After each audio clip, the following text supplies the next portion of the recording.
أهلا بكم.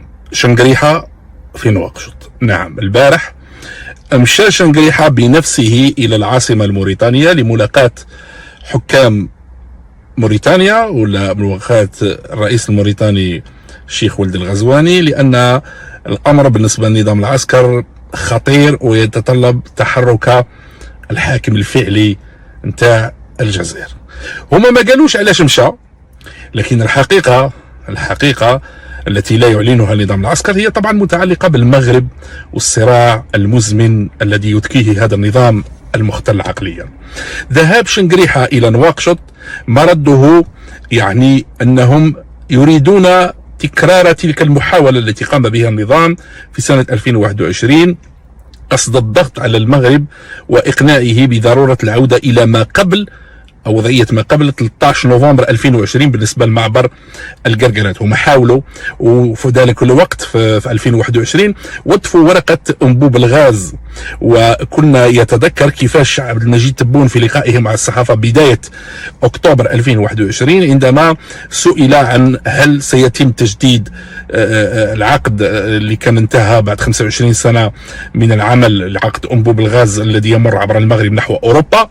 واش قال بالحرف الواحد؟ قال ننتظر الى نهايه الشهر. يعني واش ننتظروا اجتماع مجلس الامن وما سيترتب عنه. انذاك رسلت الجزائر ولا رسل النظام مرتين ديزيميسير، وفد مره مشى مره ثم مره ثانيه لاقناع موريتانيا بالتوسط لدى المغرب من اجل العوده الى ما قبل 13 نوفمبر 2020. البارح شنقريحه راه يعاود الكره ويذهب بنفسه لعل وعسى يقنع ولد الغزواني بلعب هذا الدور، يعني إقناع المغرب بضرورة العودة إلى ما قبل 13 نوفمبر 2020. يعني وهما اللي يقولك باللي المغرب خرق وقف إطلاق النار والمغرب انهزم.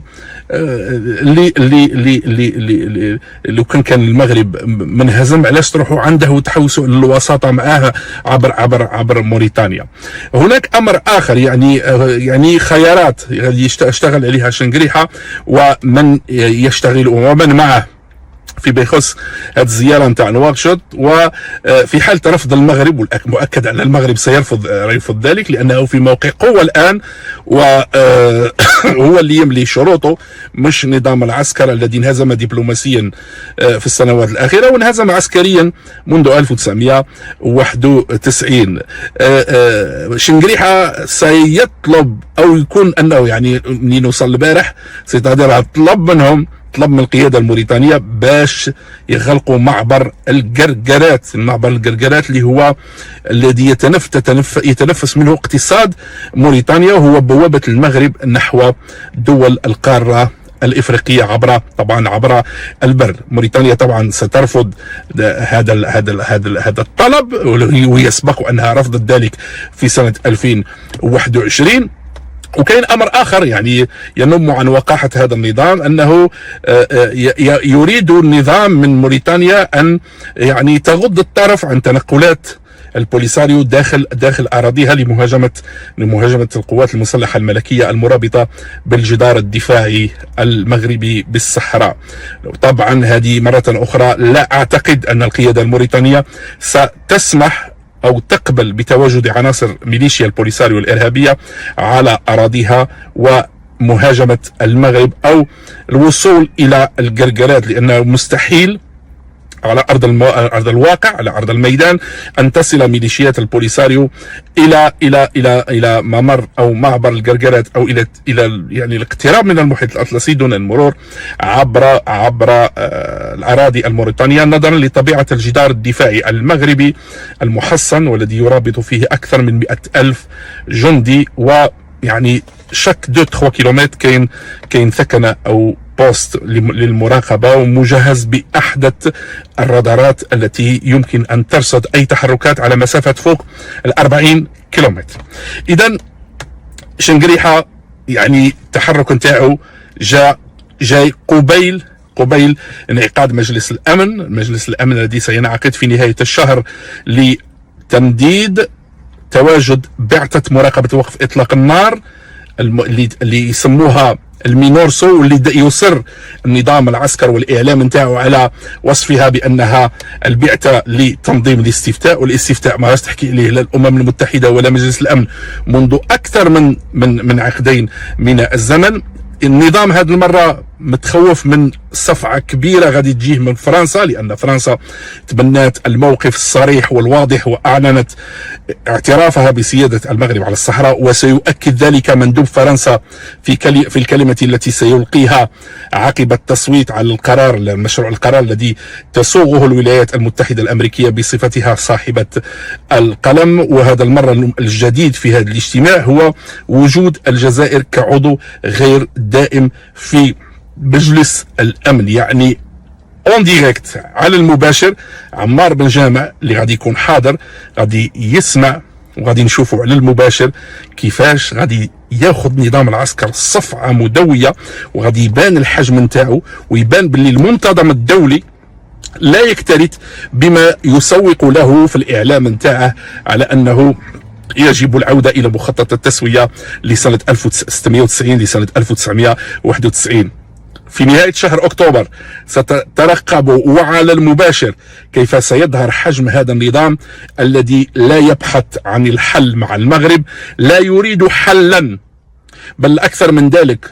الجزائر في ظل حكم هذا النظام هي جزء من المشكل وليست جزء من الحل، لأنهم هم أصلا لا يؤمنون بحل من أجل مستقبل زاهر، مستقبل من أجل الاستقرار المنطقة. وبالتالي النظام أو الجزائر للأسف في الوقت الحالي هي جزء من المشكل، وبالتالي المنتظم الدولي لا يكترث لخطاب أو لما يقوله هذا النظام، وسيتأكد ذلك في اجتماع مجلس الأمن المرتقب نهاية الشهر. عودة لزيارة شنقريحة قائد الأركان إلى موريتانيا، هذا الخرجة نتاعو أو هذه الزيارة هي محاولة بائسة وفاشلة من قبل هذا العجوز ومن يشتغل معه. هذا العجوز الذي سيبلغ 80 سنة في شهر أوت المقبل، هذا العجوز الذي أصبح يزعج حتى أطراف داخل النظام، لأن هناك أطراف داخل النظام وللأمانة لا تريد تصعيدا مع المغرب، بل تبحث أو تمني النفس في أن ينزاح هذا الشخص الذي يشكل العقبة الحقيقية أمام أي انفراج في العلاقات بين البلدين.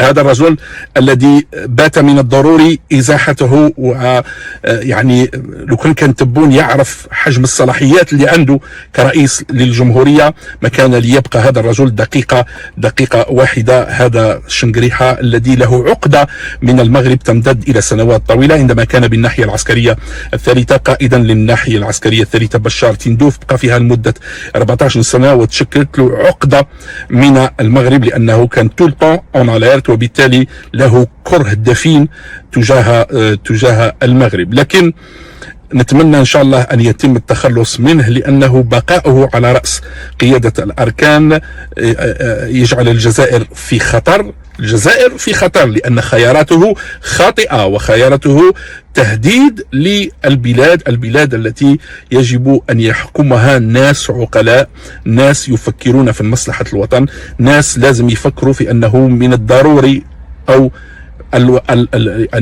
الأفضل أن تكون الجزائر في علاقات طبيعية مع جميع بلدان الجوار، وعلى عدم الدخول في صراعات لا طائل منها، خصوصا مع المغرب، هذا الصراع الذي امتد لمدة 60 سنة. إذن شنقريحة في موريتانيا من أجل المحاولة الأخيرة، من أجل الدفع نحو تحقيق، يعني هو شغل يقول لهم أعطونا غير حاجة اللي كما يقولوا نحسوا باللي ما راناش منهزمين، يعني تراجعوا إلى ما قبل 13 نوفمبر 2020 وما تهاجموش وما تطردوش عناصر البوليساريو داخل المنطقة العازلة باش زعما شغل يحسوا باللي راهم داروا حاجة. لأن فعلا منذ 2020 إلى اليوم يعني 5 سنوات النظام حصد هزائم الواحدة تلو الأخرى، خصوصا في المجال السياسي والدبلوماسي، لأن في الميدان الدبلوماسي تعاظمت أو تزايدت الدول التي تدعم خطة المغرب لإنهاء هذا الصراع،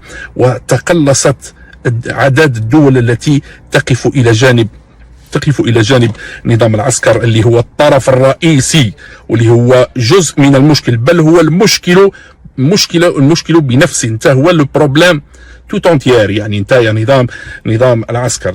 طبعا سيرجع شنقريحة إلى العاصمة خالي الوفاض، لن ينال شيء من الأشقاء في موريتانيا. القادة الموريتانيون يعرفون جيدا أن تهور هذا النظام أو ما يدفع إليه هذا النظام لا يخدم مصلحتهم. ونزيدك يا شنقريحة، موريتانيا نتاع اليوم ماشي هي موريتانيا تاع سبعينيات القرن الماضي. بالك تغلط اللي حقرتوها وهاجمتوا نواكشوط وسلطتوا عليها ميليشيا البوليساريو الإرهابية. اليوم موريتانيا لديها جيش قوي، موريتانيا دولة قائمة بذاتها وتاكل على روحها. بالك تغلطوا الغلطة اللي غادي تجيب لكم الرقاد. وطبعا الأشقاء في موريتانيا سيأتي اليوم، أو عندي إحساس بأن موريتانيا ومالي ستتخذان الموقف الصريح وستخرجان من المنطقة الرمادية وستدعمان سيادة المغرب على الصحراء بشكل رسمي. ولو أن إذا نتكلموا على موريتانيا على أرض الواقع هم مع مغربية الصحراء، لأن لو فيكي كاين معبر حدودي بين المغرب وموريتانيا، هذا أصلا هو اعتراف بسيادة المغرب على الصحراء، كيف لا؟ والأشقاء الموريتانيين كانوا قبل عقود من الزمن جزء لا يتجزأ من الإمبراطورية الشريفة. شكرا لكم على متابعتكم، ألتقي بكم في فيديو آخر. السلام عليكم.